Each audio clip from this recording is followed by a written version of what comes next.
Forkopimcam Caringin gerak cepat lakukan penutupan rumah doa Immanuel Purbayani.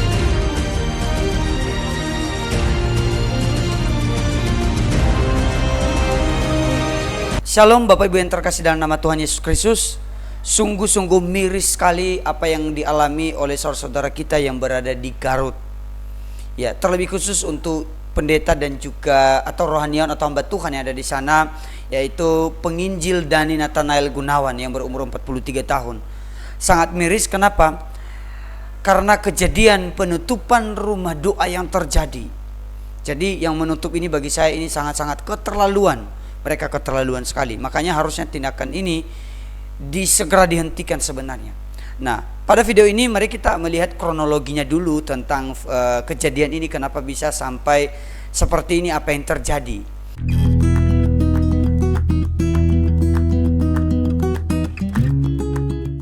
Baik Bapak Ibu yang terkasih, kita menonton beberapa tanggapan lainnya yang belum sempat saya upload di video sebelumnya tentang kejadian ini. Bagaimana tanggapan mereka? Mari kita tonton video berikut ini. Umat Kristen kembali menjadi korban intoleransi nih. Rumah doa Immanuel yang selama ini menjadi tempat ibadah umat Kristen ditutup paksa oleh Forum Koordinasi Pimpinan Kecamatan atau Forkopimcam.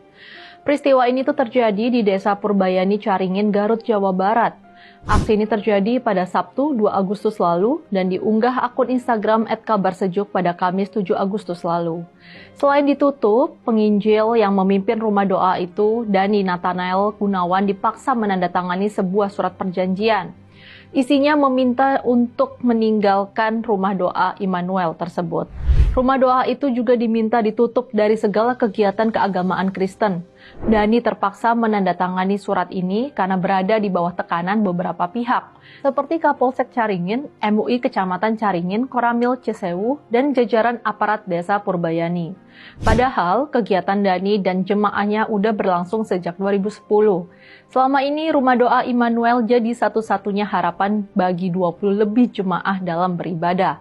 Pendeta Yahya Sukma, pembina gereja Bethel Tabernakel yang tugasin Dani, menyesali aksi ini. Menurutnya, kalau rumah doa itu ditutup, para jemaah terpaksa harus beribadah ke kota Garut atau Pagelangan, Bandung, yang mana butuh waktu 3-4 jam. Bahkan isunya, Dani itu sempat ditahan 1 malam di Polsek Caringin, entah dengan alasan apa. Pendeta Yahya juga menyesalkan Kementerian Agama Kabupaten Garut yang gagal memfasilitasi hak beribadah umat Kristen di wilayah Kecamatan Caringin dan sekitarnya. Kasus pengusiran penginjil dan penutupan rumah doa Immanuel di Garut menambah deretan panjang pelanggaran hak kebebasan beragama yang terjadi di Indonesia. Polanya itu nyaris selalu sama, aparat di tingkat lokal dari unsur pemerintah, kepolisian, TNI, hingga tokoh ormas. Mereka tuh berkoordinasi untuk menekankan kelompok minoritas agar menghentikan aktivitas ibadahnya. Parahnya, aksi ini tuh sering dibungkus dalih administrasi atau izin rumah ibadah, yang sebenarnya hanya digunakan sebagai senjata diskriminatif. Padahal Undang-Undang 1945 Pasal 29 dan berbagai peraturan nasional menjamin kebebasan tiap warga negara untuk beribadah menurut agamanya. Peristiwa di Garut ini tuh jelas punya benang merah dengan pembubaran rumah doa di Sukabumi dan Padang. Di Sukabumi, sebuah retret umat Kristen dibubarkan oleh massa dan aparat setempat tanpa prosedur hukum yang sah. Di Padang, rumah doa diserang dan dirusak oleh kelompok intoleran, sementara pemerintah daerah dan aparat justru mendorong jalur damai, alih-alih menegakkan hukum tegas terhadap pelaku. Semua kasus ini tuh menunjukkan lemahnya negara dalam melindungi kelompok minoritas ketika berhadapan dengan tekanan massa atau pandangan intoleran. Lebih jauh, tindakan seperti ini tuh bukan hanya melanggar konstitusi, tapi juga mencederai prinsip negara Pancasila yang menempatkan ketuhanan yang Maha Esa sebagai sila pertama. Negara seharusnya hadir untuk menjamin rasa aman beribadah, bukan malah menjadi bagian dari tekanan yang menghalangi. Kalau pola pembiaran dan justifikasi terhadap tindakan intoleransi ini terus dibiarkan, kita sedang mengikis sendi-sendi persatuan bangsa dan memberi pesan berbahaya, bahwa hak konstitusional bisa dibungkam oleh mayoritas yang bising. Ini bukan sekedar soal perbedaan keyakinan, tapi soal masa depan negara hukum. Kalau aparat membiarkan atau malah ikut melakukan tindakan diskriminatif, maka kita sedang menciptakan presiden berbahaya. Hak konstitusional bisa dibungkam oleh mayoritas yang bising dan hukum tunduk pada tekanan massa.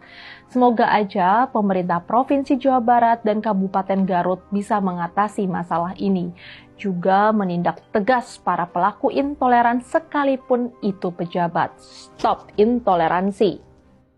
Nah, kalau kita membaca dalam berbagai berita yang ada, Bapak Dani Nathanael Gunawan ini merupakan seorang penginjil dan dia yang memimpin Rumah Doa Immanuel. Nah, di situ namanya Rumah Doa Immanuel yang disebut sebagai pos pelayanan Gereja Betel Tabernakel Sukabunga di Desa Purbanyi, Kecamatan Caringin, Garut, Jawa Barat. Wah, ini Jawa Barat lagi loh, Jawa Barat ya. Sejak Februari 2024, Rumah Doa ini digunakan untuk ibadah minggu dan persekutuan doa umat Kristen di Caringin dan kecamatan sekitarnya yang tidak memiliki gereja terdekat. Nah, ingat ya teman-teman, tidak memiliki gereja terdekat. Nah, ini.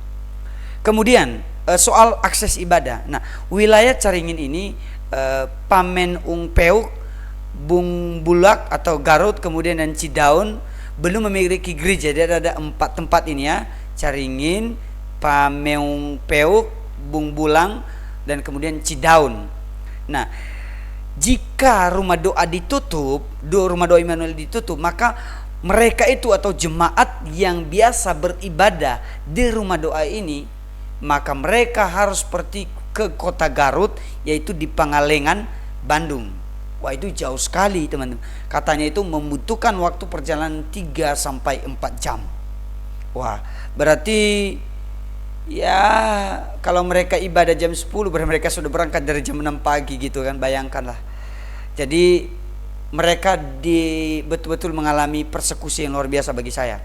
Nah, gini ya, pada tanggal 2 Agustus kemarin 2025 ini, Dani Nathanael ini atau Pak Dani Daniel ini dipaksa, ingat ya, ada kata pemaksaan, menandatangani surat di bawah tekanan Forkopimda Caringin, yaitu Kapolsek Kesra dan Ramil aparat desa dan MUI juga. Wah, banyak sekali. Isi suratnya adalah yaitu mereka mengusir Dani Nathanael dari Rumah Doa Immanuel di Desa Purbanyi. Wah. Kemudian penutupan seluruh kegiatan keagamaan Kristen di Rumah Doa Immanuel. Berarti mereka tidak mau ada kegiatan agama apapun di Rumah Doa Immanuel itu. Wah, ngeri kan? Berarti apakah ini toleran atau intoleran? Apakah ini oknum lagi? Kita nggak tahu. Kemudian penandatanganan disertai surat keterangan tanda lapor atau istilahnya itu SKTL dari Kementerian Agama Provinsi Jawa Barat. Waduh, ini Kementerian Agama itu ikut-ikutan dalam hal ini, bukannya membela gitu. Kemudian akhirnya apa yang terjadi? Menurut Pendeta Yahya dikatakan bahwa Pak Dani ini sempat dibawa ke Polsek Caringin 1 malam. Waduh, hanya gara-gara ada rumah doa, hanya gara-gara mereka melakukan kegiatan beribadah. Padahal harusnya kita dilindungi oleh yang namanya undang-undang kita itu sendiri untuk bebas beribadah. Tapi ini, oke, kita next di sini. Pendeta Yahya pun itu mengatakan dia menyesalkan Kementerian Agama Kabupaten Garut yang gagal memfasilitasi umat Kristen di wilayah tersebut untuk beribadah. Betul, saya juga setuju ini, karena harusnya dia sebagai Kementerian Agama di kabupaten itu harusnya memfasilitasi. Kalau melihat umat ini memang tidak ada gereja di terdekat, ya nggak apa-apa lah rumah doa. Itu kenapa sih takut dengan gereja, takut dengan salib ya, takut dengan lagu rohani ya, takut ada yang murtad ya, gitu ya. Dampaknya sekitar 20 lebih umat Kristen di Caringin dan sekitarnya kini kehilangan tempat ibadah tetap. Penutupan ini dinilai sebagai bentuk diskriminasi dan pelanggaran terhadap hak beribadah. Saya setuju. Jadi apa yang mereka lakukan ini berarti bentuk diskriminasi, pelanggaran terhadap hak beribadah. Sangat-sangat melanggar, bentuk diskriminasi dan melanggar undang-undang gitu. Jadi perlu kita lihat di sini ya. Tadi awalnya itu ada pemaksaan, kemudian disuruh menandatangani surat, kemudian diusir, bukan hanya diusir dan ditutup rumah doanya ini. Dan sekarang sudah terjadi. Beberapa hari yang lalu kita mendengar bahwa sudah terjadi penutupan itu dan dia diusir pada dan di Natal Nail. Wah, pertanyaan saya sekarang adalah penyebab utamanya apa? Apakah hanya karena mereka tidak mendapat izin atau karena memang intoleran berkedok izin? Kalau kita melihat kasus ini dengan detail ya, kalau kita memperhatikan, rumah yang ada ini adalah bukan rumah ibadah atau gereja. Ini adalah rumah doa. Kenapa bisa terbukti menjadi rumah doa? Karena mereka yang beribadah di situ hanya sekitar 20 lebih jemaat. Berarti tidak banyak. Artinya kalau dalam kekristenan ada namanya itu persekutuan doa. Tapi beribadahnya boleh hari Minggu, boleh hari apa aja terserah. Yang penting itu tidak menjadi gangguan bagi orang lain. Dalam tanda petik gangguan mungkin apa istilahnya, musiknya yang terlalu besar menggelegar seperti di diskoti dan sebagainya kan gitu. Ya berarti itu mengganggu. Tapi kalau hanya beribadah seperti biasa, seperti ibadah rumah tangga, karena persekutuan doa itu sama dengan kita beribadah di rumah tangga, ibadah keluarga, beribadah di pos pelayanan, ada itu istilahnya kalau di Kristen. Tapi ini dituntut supaya ada yang namanya izin. Sekali lagi ya, dituntut ada yang namanya izin. Nah gitu. Coba kalau kita melihat kronologi berikutnya ya untuk kasus ini. Nah kita membahas yang namanya dulu SKB 2 Menteri. Kenapa nanti kita bahas itu? Karena ada hal-hal yang dilanggar. Contohnya di gini ya. Menurut Sejuk, ini merupakan pelanggaran kebebasan beragama yang dijamin oleh Undang-Undang Dasar 45, 28E dan pasal 29 serta Konven Internasional Hak Sipil dan Politik pasal 18. Nah, Pendeta Yahya juga menyampaikan kekhawatiran bahwa perlakuan terhadap Dhani ini mencerminkan diskriminasi yang mengancam hak konstitusional umat Kristen. Ya betul, udah pasti. Kasus ini disampaikan kepada gugus tugas kebebasan beragama. Oke, kita kembali lagi, saya pengen membahas soal SKB 2 Menteri. Teman-teman, seharusnya kalau pendirian rumah ibadah berarti wajib ada izin. Tapi karena ini rumah doa, maka tidak perlu izin. Kenapa rumah ini loh, rumah doa ini ditutup? Kenapa disuruh harus sesuai dengan mengurus izin? Kalau belum ada izin, maka tidak boleh didirikan gereja atau rumah doa, maksudnya bukan gereja ya. Tapi pertanyaan saya seperti ini, kalau kita kembali ke SKB 2 Menteri, maka saya bilang, saya berani mengatakan yang menjadi dalangnya sebenarnya di sini adalah SKB 2 Menteri. Karena dalam SKB 2 Menteri itu, kita melihat kasus ini ya, bertolak dari kasus ini. Undang-undangannya adalah harus 90 isi atau umat. Kemudian meminta tanda tangan 60 jemaat. Bagaimana dengan mereka jemaat ini yang hanya sedikit jumlahnya, hanya 20 orang lebih, dan itu pun berada dari tempat berbeda-beda. Mereka harus menempuh dengan jalan kaki. Mereka yang 20 orang ini aja, mereka berusaha supaya di satu tempat, supaya mereka berkumpul. Bagaimana mengumpulkan yang 90? Kalau mereka disuruh harus sekabupaten Garut itu disuruh untuk mengumpulkan 90, oh berarti ini keterlaluan. Ini namanya diskriminasi. Betul-betul diskriminasi bagi umat Kristen. Melanggar hak mereka untuk beragama, beribadah kepada Tuhannya. Melanggar tadi undang-undang yang sudah disebutkan di atas, pasal 28E, pasal 29 dan Konven Internasional Hak Sipil dan Politik pasal 18 itu jelas-jelas betul-betul ya ini mereka melanggar hal itu. Mereka melanggar hak konstitusional, betul-betul melanggar. Jadi yang melanggar bukan orangnya, tapi SKB-nya itu saja melanggar. Nah, kenapa sih nggak dicabut aja ini aturan SKB 2 Menteri ini? Kenapa nggak dicabut aja? Supaya mereka bebas beragama. Yang kedua, tadi soal Kementerian Agama, dia ikut-ikut serta. Loh, harusnya kalau boleh telusuri dulu dong. Ini rumah doa apa rumah ibadah? Ini gereja atau rumah doa doang? Kalau rumah doa dengan alasan ya, mereka beribadah setiap hari Minggu, berarti itu gereja. Lah, kan dalam konteks ini kan mereka nggak ada tempat yang dekat. Kalau jauh harus berjam-jam. pergi ke gereja untuk hari Minggu. Ya udahlah, menggunakan rumah doa sebagai tempat mereka beribadah setiap hari Minggu.